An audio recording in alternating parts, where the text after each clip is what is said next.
Halo malam semuanya, ini PR untuk minggu kedua yaitu adalah tentang empathy map.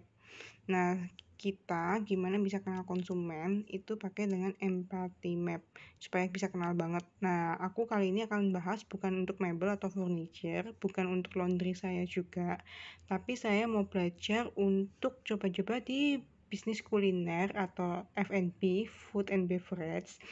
Sebenarnya nggak bakat sih di bisnis food and beverage ini, tapi pengen coba ngisi empathy map ini gitu. Aku warga Sragen mengalami atau merasakan kalau saya itu butuh asupan makanan yang endes, yang enak gitu ya. Jadi kira-kira gimana sih kalau misalnya aku buka bisnis kuliner di Sragen. Nah, ini sama yang kemarin, kotaknya itu ada 1, 2, 3, 4, 5, 6, 7, 8.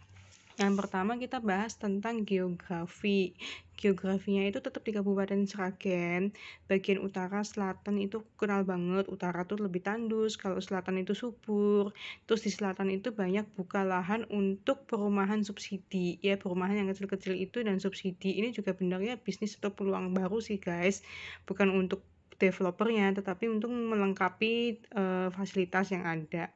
Terus dekat dengan Jawa Timur, kurang lebih 15-20 km itu ada Pondok Gontor, itu pondok pesantren terbesar di daerah sini sih ya.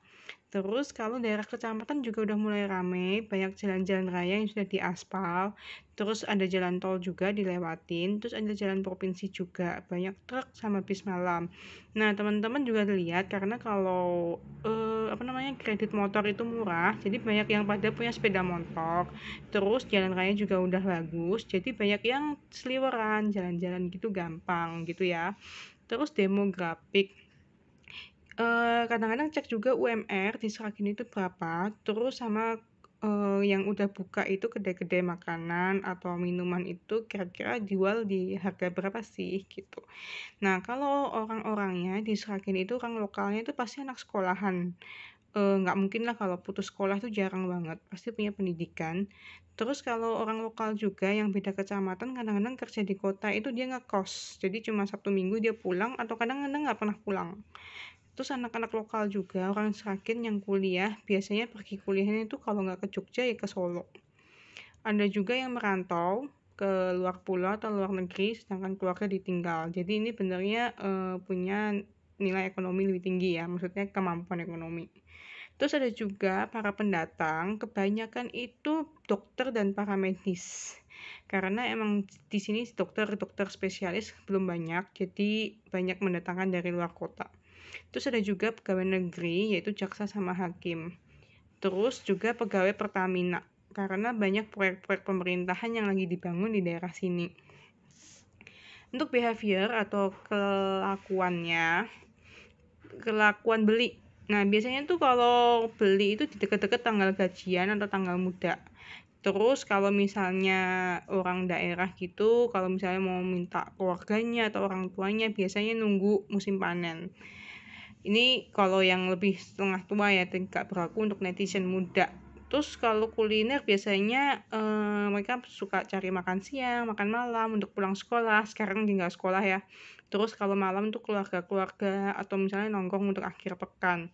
Terus biasanya mereka cari GoFood, order GoFood juga. Terus kadang-kadang orang di daerah sini tuh masih suka gini loh, nyewa satu mobil, kalau nggak punya satu mobil pergi rombongan untuk ke kota buat jalan-jalan, makan bersama.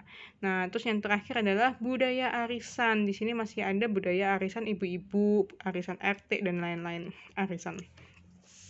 Nah, terus kita bahas yang selanjutnya itu apa yang mereka say and do, katakan dan lakukan gitu. Aku lock ya di bisnis kuliner, target usia muda atau keluarga muda, anak sekolahan dan usia kerja. Yang mereka lakukan itu adalah pasti mereka udah kenal smartphone, udah tahu aplikasi bayar, OVO atau GoPay. Terus mereka yang udah bisa pakai Shopee, Gojek gitu. Terus mereka yang suka hangout, cari makan, tempat nongkrong, kadang-kadang geng motor gitu ya. Terus kelompok yang suka foto-foto dulu baru dimakan. Nah, terus apa yang mereka katakan, mereka anak-anak gaul ya, anak-anak muda yang tahu kata-kata gaul yang lagi ngetren sekarang tuh kan sultan, kuy, gercep, auto. Nah, gitulah. Nah, terus apa yang mereka pikir dan rasakan, benernya aku belum survei banget, tapi lihat dari perilaku-perilaku yang ada sekarang, mungkin mereka bosan di rumah. Terus, kalau nggak cari tempat untuk internetan, karena data mahal, fakir data, jadi butuh internet wifi. Terus mereka yang suka update sosial media, foto-foto cantik dan tag lokasi. Ya emang gaya hidupnya sih yang sudah berubah gitu ya, yang udah modern, yang udah kekinian gitu. Nah, apa yang mereka lihat dan mereka dengar, kalau saya lihat-lihat itu pasti yang mereka follow tuh selebgram, yang mereka contek. Berita ekonomi kurang, berita tentang dunia kurang, berita yang viral ngehits, berita tentang artis ngehits, atau meme sama humor itu yang paling suka. Nah, untuk pennya, mereka tuh banyak mengeluh misalnya lokasinya jauh, kurang luas, parkir kurang luas, terus kadang-kadang mereka ngeluh tentang harga yang masih kemahalan, atau mereka mengeluh tentang variasi menu yang monoton, yang itu-itu aja, atau mereka mengeluh tentang promo ya ujung-ujungnya harga lagi sih. Nah, terus gennya, manfaat apa sih yang mereka masih cari? Nah, yang pertama itu menu yang updated atau kekinian, tapi yang ramah di kantong sama dompet mereka. Kalau misalnya sekarang lagi ngetren Korea-Koreaan gitu, nah mungkin mereka bakal cari kuliner yang setengah Korea, rasanya juga bisa kita mirip-miripin, tapi harganya jangan mahal-mahal, apalagi cocok untuk kantong anak SMA. Gitu ya. Nah, kira-kira contohnya kayak gini ya teman-teman, bisa dicoba.